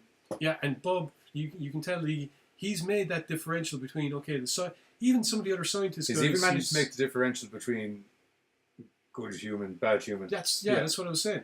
You know, some of the other scientists... Because after the scientist guy, or after the main soldier guy doesn't salute him and he's handed the gun that isn't loaded, Bob just goes, straight away, don't like you. Bob kill. But, yeah, which is interesting. Like you said, all these things happen. It gets up to the stage where Logan is whacked. I think he forgot to chain Bob up or something, because Bob actually comes up... No, Bob actually loosens his chain. Yeah, but he comes to the doctor as if to say, I'm loose, ha ha ha. Yeah. You know, do you want to put me? As it almost like I'm loose. Put me back. Play with me. Because there's a bit where all the soldiers come in and they're about to shoot Dr. Logan, and they're about to shoot Bub, and Logan's protecting Bub, and he's standing right in front of him, like plenty of length on the chain for Bub to go get him, and you can see him actually go up like this, and you're like, oh shit, he's going to bite him now, and then he's just like, you know, he'd remind you of Shaun of the Dead, your man's mate at the end of it. Yeah, Nick Frost's character. Yeah. I can't remember his name. I'm sorry. But I'm sorry, Sean. Yeah. No, I'm really sorry. Alright, okay, we get it. But yeah, what's interesting is Bob going along and picking up the gun that's been discarded near a doctor's body and going after the fucking soldier boy and eventually catching up with him and putting fucking holes in him. It's as much a revenge story as it is a story about zombies. Yeah, and then like there's a cool bit at the end after he puts the bullet in his gut, where Bub salutes him, and the way he does it is clearly a "fuck you." Yeah. You're kind of like, you know Salute what? that. Come on, Bub. You know, and once again it shows that Romero had a distinct progression in mind with how he saw the zombies going. There was an interview done around Dawn of the Dead where he pretty much outlined the story more or less for the next film we're going to be doing, whereby, you know, what happens after a while where humanity's kind of come back and established itself. Yeah, they actually discuss in Dawn of the Dead what actually happens in Land of the Dead. Well, there was an interview whereby you could see that he was already working on this story, and this is back in the 70s. Where the BBC interview. Yeah, it wasn't, BBC showed it before they ran the film, but I'm pretty sure it was an American interview or something. But, where he... Yeah, really. Whereby he was already looking at where it would go. Now, admittedly, he was thinking more specifically in terms of humanity and where we would go and how we would react and how we might come back and how people would set up, you know, the different classes that are there at the moment anyway, and that always have been fucking there. But in a case like this, how they could be highlighted so drastically. Actually, to be perfectly honest, there's places in the fucking world where they can be highlighted just as drastically without the intervention of the undead. The last World Cup blindingly jumps to mind. What? Absolute Anarchy? No, whereby you had this fucking shit-hot, state-of-the-art fucking stadium literally a stone's throw away from slums. Oh, yeah. You know? Which is pretty much the situation that it was in our next... Land of the in the Dead. next film. We'll do a trailer. Yeah. Do the trailer on this super long George A. Romero Gorecast special. Sorry? I'm not giving out. I'm loving all of this. Okay. It is a good time. It's all good. We're all chilled. Everything's grand. Roll a bone now in a minute and it'll be great. Okay. Land of the Dead.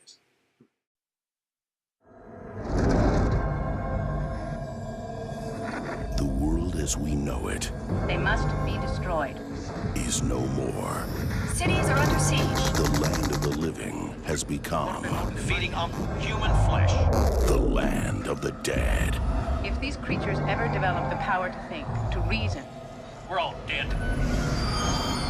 In one last outpost, It was my ingenuity that took an old world and made it into something new.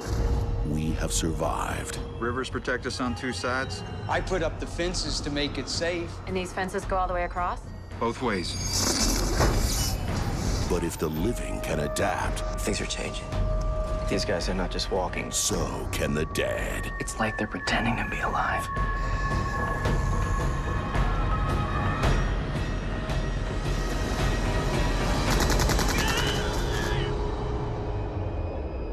They're mindless walking corpses. They'll never get across the river.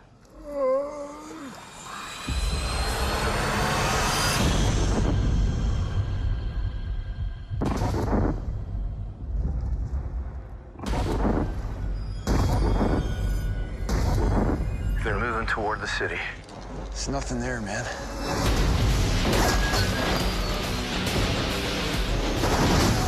They're communicating. They're thinking. We're going back to see if we can help. Trouble? In a a world where the dead are returning to life, the word trouble loses much of its meaning. We're running out of time.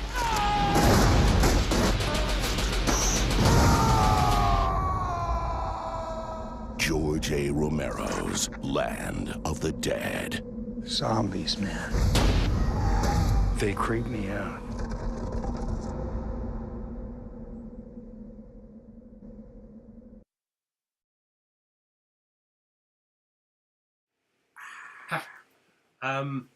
Yeah, so trailer for Land of the Dead. Before we get started, it's hilarious that they used seaweed.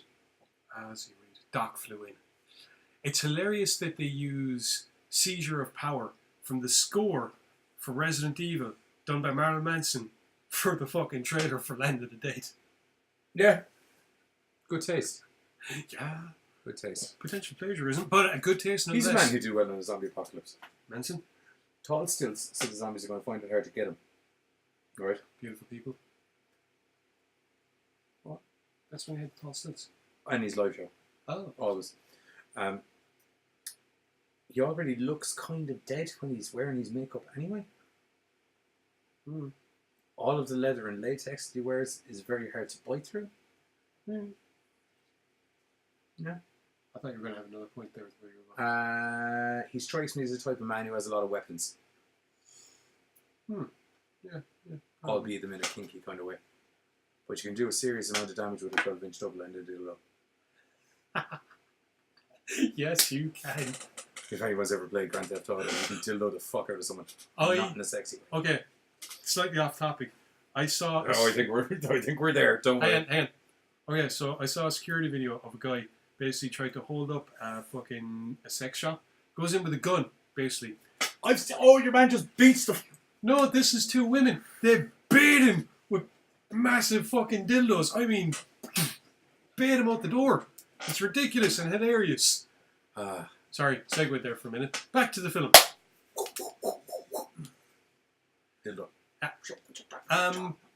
As you said, Land of the Dead. Romero clearly had this one on the books for a while, or at least he had an idea where he was going. As I said, the division of society that always seems to happen has happened, even in a zombie apocalypse. Pretty much. Where Day of the Dead was like those few weeks, Land of the Dead might be, I don't know, maybe a few years later, I guess, at this stage. Who is more likely to survive a zombie apocalypse, Giz or Johnny? Myself and Giz work as a team, if anyone's noticed, and we will band together and zombies zero, Giz and Baines many. There have been a few people that have apparently said that the very first stop after... I already have a zombie box of stuff that if shit goes... I have my room. Yeah. Well, it's my entire house. Yeah. Zombies can't come into any room in my house without there being trouble, and that's what I'm going to say. Trouble. My girlfriend has to only stand on certain floor tiles when she's cooking in the kitchen, just in case. Yeah.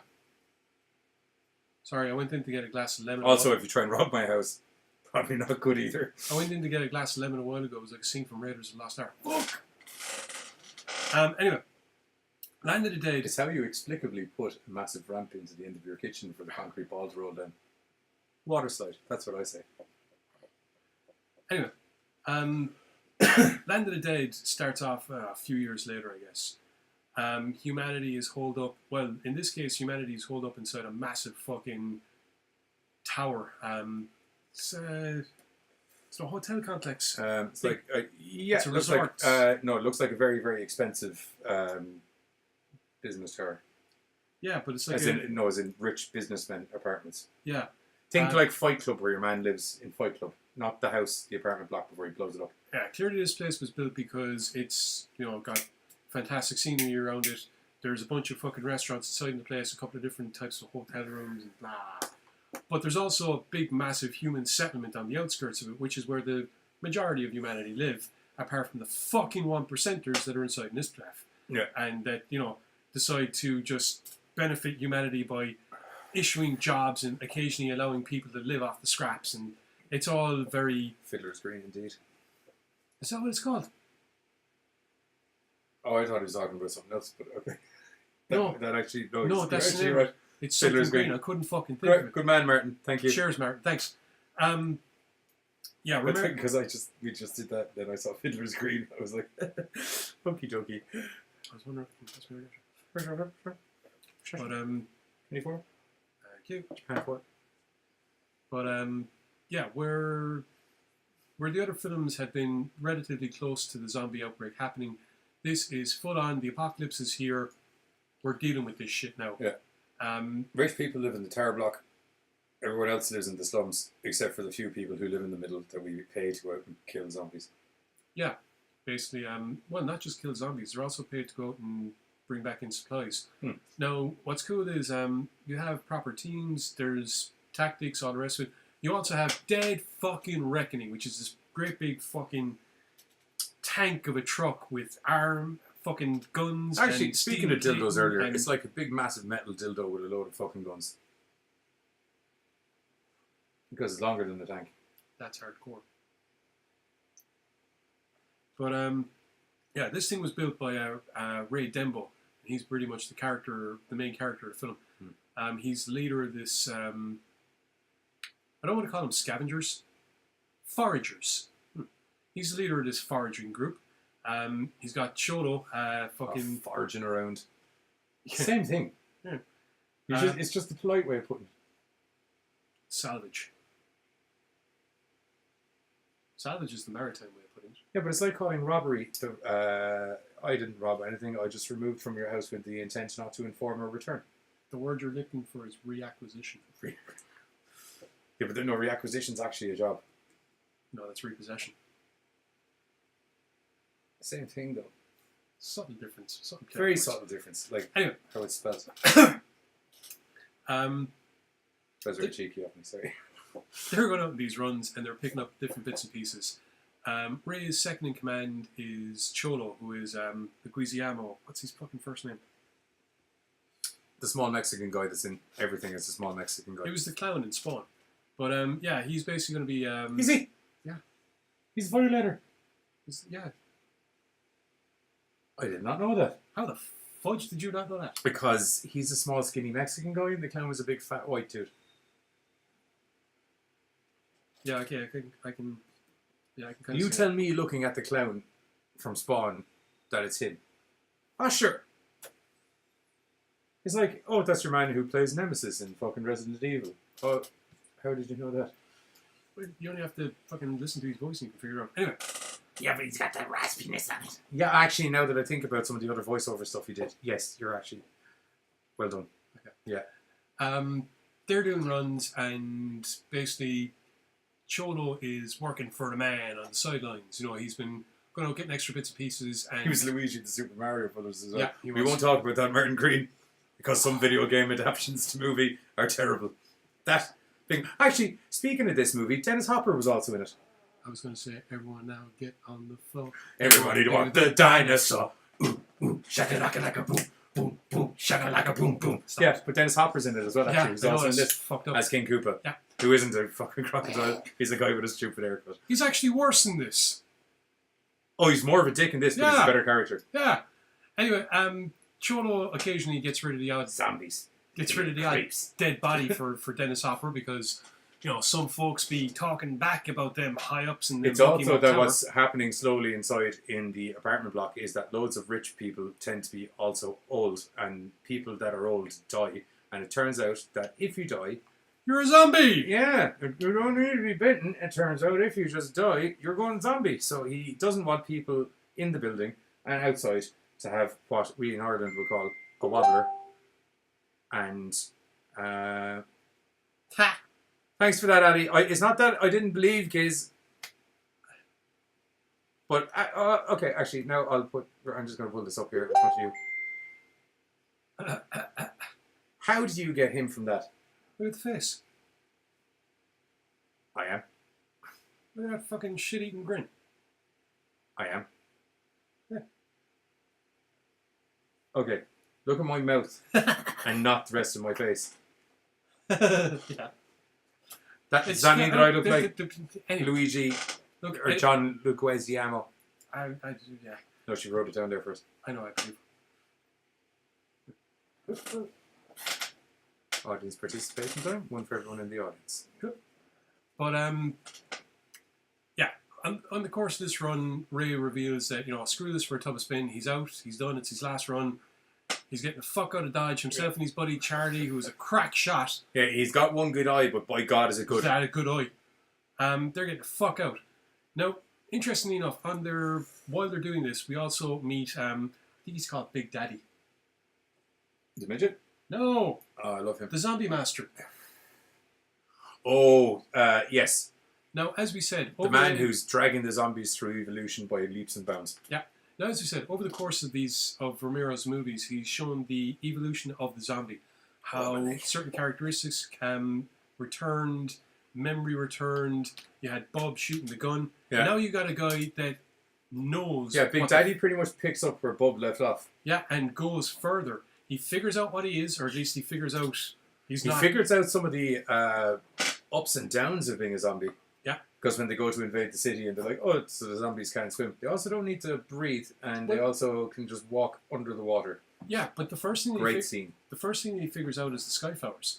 Yes. Basically, the lads had this great tactic whereby they'll fire... Zombies like bright noises. Yeah, they shoot fireworks up into the air, and all the zombies, basically, they're all looking up. Asia Argento is the girl that you were speaking of. And I was right. It is Big Daddy. Yeah. Who's what? Eugene Clark. Asia, when you were asking the girl that's Slack is the name of the character. Yeah. That's what I figured out. But Big Daddy's the first one to kind of stop looking at the sky, at the fireworks, and figure out what the fuck is going on. But by God, the zombies. Once one of them figures it out, boy. And that's once again goes to why I was saying it kind of parodies the evolution of humanity in a way. Yeah. Once one of us figures something out, another one will follow on, and just they all start doing it. So he basically he's seen his people, the zombies, getting shot up because Cholo and the boys, they have a grand old time when they're getting the fuck out of Dodge after they accidentally get somebody bit. Yeah. But Big Daddy is none too happy with this, and does he pick up the gun straight away? He picks up the gun, but he's just walking. He's using it like a clubbing device. Yeah, at and first. then he accidentally pulls the trigger. But yeah, but he basically sets off and starts following Dead Reckoning because he figures, fuck this, we have to put an end to it. And sure enough, all the other zombies start following him as well. The reason I'm calling Big Daddy a zombie master is because there's been a lot of different stories where you had the notion of a zombie master come into it. Whether it is somebody that's controlling zombies, or in Big Daddy's case, a zombie that has gotten to the stage where he is able to control other zombies. Now, I've seen stuff whereby they're more, think something similar to Planet of the Apes. One day, one of them starts talking. Oh yes. So things like that happen, and eventually. I feel that he was actually getting there as well, Big Daddy. Well, I mean, by the end, he was starting to enunciate, not full words, but you could hear there was intent. It was more than guttural noises. Yeah. Yeah, there was much like with Bob expressing emotions at Dr. Logan's death. Because you got an actual out of Bob. Yeah, and you had similar out of Big Daddy, depending on the situation, And you could see him getting visibly upset when he was watching zombies die. Which is part of the reason why he went, fuck this for a tub of spin, and sets off after the lads. When Denbo gets back to the city, he basically says, screw this, I'm out of here, tries to get his things in order, finds out that he's been fucked, the car that he bought isn't there, he goes to track it down, and that's how they end up finding Slack, who is basically this chick that has been thrown into the middle of a zombie pit that they save from being ate by two battling zombies. Fun Slack fact, thanks to Martin Green. Dario Argento, who is great friends with, Asia Argento is the daughter of Dario Argento, who Dario Argento is great friends with George A. Romero, and who also scored the Dawn of the Dead soundtrack with his band, The Goblins. And was primarily responsible for that film getting up off the ground in the first place. Which makes a lot of sense for her to be in. That's kind of Dario cool. Argento was the DOP. Yeah, that's kind of cool. Yeah. But anyway, so, that's... I like little full circle stories. Full circle. But, we were talking about Slack. Slack was back. Yeah, they rescue Slack. Now, before... and there's also the fantastic midget scene. The little midget. Who used to play Roland in Sabrina the Teenage Witch. Troll? Is he Troll? No, he was a leprechaun. Leprechaun in Teenage Witch. Yeah. An Italian-American leprechaun, which was very strange. Sorry, I kind of glossed over something. Before the lads get there, they run into a buddy of Denbo's who's speaking out against your man up in the tower. Another Irish lad who loves drinking, which is predominant. Kaufman, that's the name of the guy up in the tower. Dennis Hopper's character is Kaufman.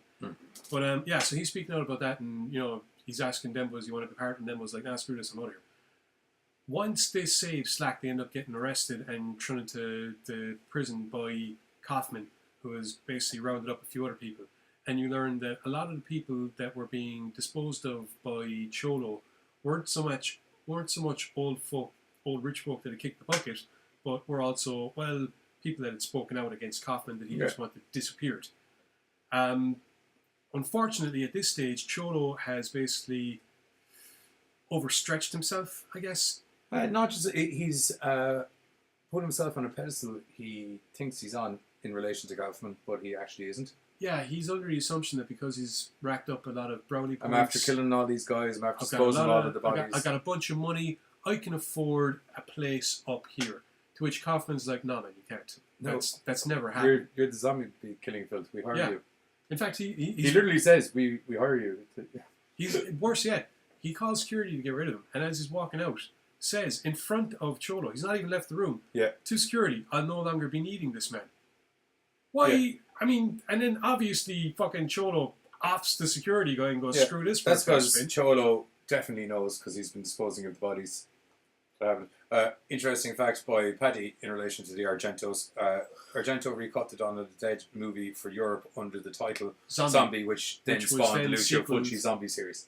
Which then got the sequel Zombie 2, which is also known as Zombie Flesh Eaters, which we reviewed ages ago in our zombie episode. Which, if anyone thought that we literally only did this because of Mr. Romero's death, we also mentioned we will be doing Romero. Yeah, we actually stated we're deliberately not doing Romero for that show. And this is... So anyway, when the botched attempt on Cholo's life happens, Cholo goes, "Fuck this." It's not even botched, really. It's just non-attempt. When the non-attempt on Cholo's life happens. Yeah, he goes, "Fuck this" for a tub of spade. Cholo don't wait for situations. Cholo just nips shit in the bud. Yeah, and at that point, Rock's fucking dead reckoning. While all this is going on, Big Daddy and his crew are getting closer and closer to humanity, and are also evolving in their own way as the use of tools comes into it. At one point, there's a big there's basically a plywood wall in front of them, and Big Daddy gets one of the lads to come up who's holding a cleaver and start hacking into it. Yeah. This unfortunately reveals a bunch of strung up zombies on the other side hanging upside down, which upsets Big Daddy. Incites Big Daddy.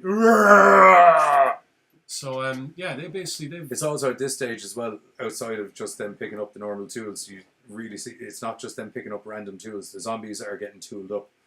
Yeah, they're like a mob with pitchforks by the time they actually arrive onto the city. Following on from Big Daddy's example, they all start picking up stuff. Yeah.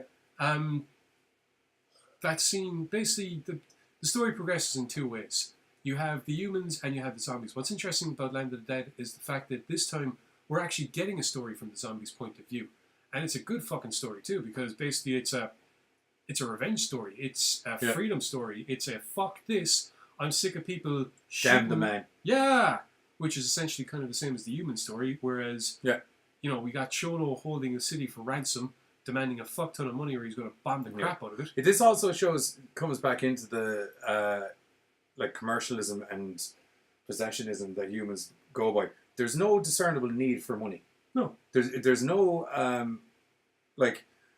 in the slums, the money the food that's getting thrown out is just getting thrown out. That's it. You can't buy any extra shit.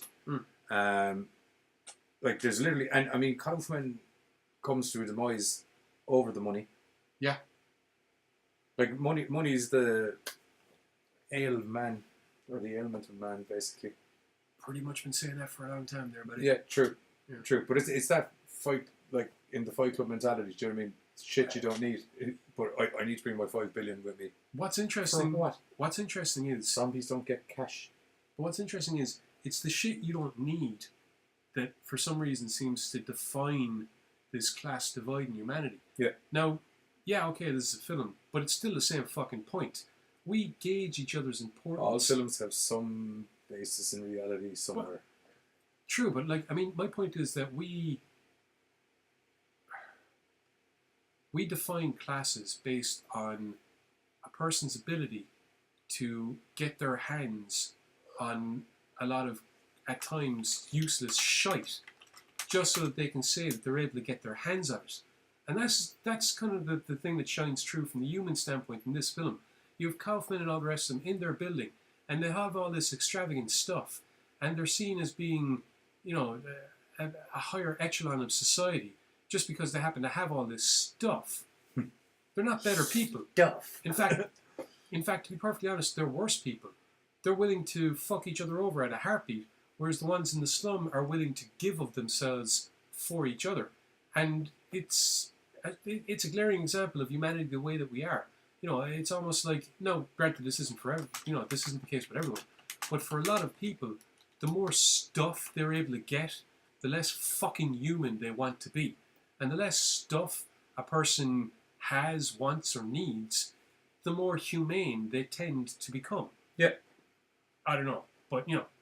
And once again, the hilarious thing is, in Land of the Dead, one of the most humane characters is the one without any fucking stuff at all. He's the one without a fucking life, technically. He's the fucking undead guy walking around just trying to do one fucking thing, and that is to get to that bottom of the fucking ladder, that one that we call survival. But like the reason they're partially so humane is that going zombie, you strip them of all of this necessity for shit.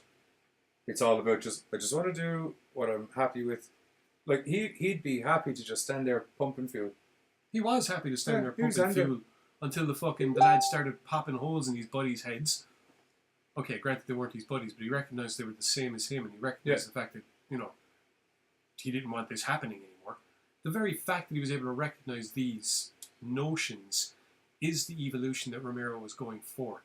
It has been the evolution that he's been working up to since the beginning of the films. It's ironically as well that the same reasons that all the humans had to band together against the zombies is the exact same reason that all the zombies end up banding together against the humans, because they don't come at them just as a group for a food source. They're coming in there to decimate and take over. They're going in there to basically put down a threat to their survival, which is exactly the tactics that were used in every single film involving humans going up against zombies. It's not a case of they're going in there to eat the zombies. No. They're going in there to survive the zombies. And by the end of it, the zombies don't give a fuck about eating the people anymore. They're just like, look, you've stopped shooting us. Yeah. This is our place now. You know. Zombie tower. And it's really one of the interesting things about the film, the fact that the human story isn't the interesting thing, isn't what really gets your attention in the film. The human story is an okay story, but at the end of the day, we've seen similar. But the human story is just one big story of people trying to dick each other about. And a few people trying to be a little bit more humane than the others. Some, but it like... Denbo doesn't want to see the slums getting blown up. True, but Denbo is willing to just rob... Kaufman? Big Reckoning. Dead Reckoning? Dead Reckoning. Yeah, because he fucking built it. Yeah, oh yeah, I know, but do you get what I'm saying? He was like, oh, I'm doing this to you, and then that's okay. So, but then, like, Cholo decides to blow the place up because Kaufman dicked him around. Then Cholo actually dicked over Denbo in the process. Then Denbo ends up dicking over Cholo. Like, it's just one big story of humans dicking each other over. I guess that's just the way we're going to be when they should all just be holding hands and taking out the zombies. Maybe not holding hands, but holding stuff. Well, that you can hit a zombie with. I mean, they kind of do by the end of it. I mean, Denbo, while he does want to go off with Dead Reckoning, at the same time, once he realizes that the horde is heading for the city, he's like, okay, fuck it, we better haul ass back there and save people. And they do. You know, they manage to save a fair amount of the population. Obviously, a fair amount of the population gets fucking ate, but they do manage to save the day, more or less. And I think it's more relevant now with Cockchocky Trump fucking over everyone else to line his pockets, says Martin.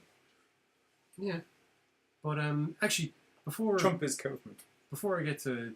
I just want to do one other thing on the evolution of zombie, and that's this, right? The whole way through, right? We've seen them come back from the dead. We've seen them remembering things they used to do. We've seen them doing things they've been shown how to do. We've seen them following the examples of others. Yeah, seen them adaptive strategy as well. I was just about to say, Big Daddy actually uses fucking tactics by the end of it. I mean, he comes up, you're thinking he's just after doing what he's doing and he's walking away and it's just another zombie mentality thing whereby he's in a familiar rhythm. But no. He had a fucking plan and a fucking trap and it goes beautifully. Yeah. Oh, and Tom Savini is in there as well. Which actually ties the two films together, because it's definitely Tom Savini as himself from Dawn of the Dead. Yeah. It's like, okay, there's that biker guy kind of survived a little bit longer than we thought, and he's back. Yeah. And he picks up a sword, the exact fucking sword that he had in Dawn of the Dead. He manages to fucking get it and just slice his way through shit. It's fucking hilarious. Yeah. Actually, now that we have pictures coming up, I also have to point out that there is one of the military guys when they're picking off. There's no particular reason, but I just like the fact that the guy on the right here, who looks like he's about to start sucking his thumb, is it just me, people who are watching, or does he look like angry Will Ferrell? Actually, I think I've seen him in something else before. As Will Ferrell? No. I think I've seen him in something else before. I'll check it up later. It's not really that important. But yeah, Land of the Dead. Once again, it takes up the it does a social commentary in the class divide, with the obvious one of Kaufman in his tower, Denbo, Cholo, and all the rest of them in the slums or working for Kaufman. And it also, once again, shows the evolution of the zombie, whereby this time we have a full-on zombie master. Yeah. We have the beginnings of, they're on that first round, they're on that survival round. We have the beginnings of a zombie nation. Zombie nation. Yeah, but it's the big, as you said, it's the beginnings where they're not just trying to feed and walk around the place, they're actually trying to live a bit. I mean, one of the scarier notions, Big Daddy figures out how to use a gun and then shows others how to use a gun. I think that's how the movie's done. Yeah, pretty much. It's George Romero is going to live as long as these movies will live, which, considering they're about the undead, means they're never going away. All we can say is that if you haven't seen these films, go check them out. If you have seen these films, I hope that you've enjoyed our little look back at some of his masterpieces, and we are very, very hopeful that that announced movie of Road of the Dead will actually happen, because I think it will be a fantastic fucking tribute. For all those shows, for all those films that have followed in Romero's footsteps, all we can say is that we hope you keep going, regardless of whether or not you're for full-on fucking masochists or not. You know, you might as well keep doing what you're doing. I do want to read actually one thing, because Edgar Wright, who's like the fantastic mind behind Shaun of the Dead and pretty space and pretty much anything involving Simon Pegg, wrote a really, really cool article, because he's a serious sorry, where's it gone? He's a serious Romero fan, as you can imagine. But I just thought it was really nice. I'll just read a bit of it, but it's just, he says, "It's fair to say without George A. Romero, I would not have the career I have now. A lot of people owe George a huge debt and gratitude for their inspiration. I'm just one of many. Without George, at the very least, my career would have started very differently. My future in film really started when I became friends with Simon Pegg while we were making Spaced, and we realised that we were both obsessed with Dawn of the Dead and George's work. I've been infatuated with George's work since I saw it, scouring through horror fantasy magazines for stills, posters, articles. I was old enough to see his movies. Shit, I'm going blind. When I finally did watch on VHS or late night TV, the likes of Night of the Living Dead, Martin, Dawn of the Dead, Creepshow, we forgot to talk about Creepshow actually, Day of the Dead, and others, I was a true devotee to all things Romero. And then he goes on, but you should check out the rest of it. It's a really nice article about the guy, from a man who you can tell is just a genuine fan of it. That's pretty much the show wrapped up, I'd say, bro, is it? Yeah, I'd say so, yeah. Okay, that's good. Oh, one last thing before we go is make sure to check out the show Sunday, where we're going to have Nick Hunt from the new upcoming movie. Let me just find it here now. From the new upcoming movie Safe House, which has been blown up all over the place, and he's going to be talking about it as it's kind of in pre-production and stuff. I'm just going to play Safe House directly here over Giz. Just right here. Sure, why not? Welcome to the Johnny Show, everybody. But anyway, as you can see on my left, as you can see over here, Safe House will have Nick Hunt on this Sunday. It'll probably be about 10:30, 10 o'clock as per usual, GMT. About that time, yeah. It's like you're coming out of the Safe House. What's it like in the Safe House? Put your head out of Not it. much. It's good. Spacious, not a lot of furniture. But yeah, so make sure to join us on Sunday and stuff like that. And just for everybody that joined in and the let me just double check here now because I was actually astounded at how many people. What's this now? It's gonna fucking freeze up on me. Come on, where are we at? The 15,000 views that we got, or 1,500 views that we got so far. Thanks to everyone for joining in and helping us just kind of talk about the loss of an absolute horror legend, who will, to be perfectly honest, live forever. Through his movies, and there's also a very good chance that he might just come back from the dead. Yeah, we're actually. I don't think anyone's going to be surprised if that did happen. If anyone would, it would be him. I have to say, special thanks to Martin, Paddy, and Grum for chipping in and helping us out. And Alessandra. And Alessandra, I was going to do a separate one because she's part of the crew now. And Alessandra for kind of handling social media on the back burner for me tonight, although she's not in the studio. So anyway, from me, Johnny Deadly, not the Giz like I said last week, and from Giz, thanks a lot, and we'll see you on Sunday with Nick Hunt before our TV show on American Horrors. And if anyone likes anime, I'm going to be talking about, if Paddy Joe you're watching, we're doing Legend of the Overfiend tomorrow. Finally! And finally! The Overfiend has come back. But yeah, so we'll be doing that. Yeah, I don't know how I got from Legend of the Overfiend to The Rock. But anyway, regardless. Thanks to everybody, and Gorecast out.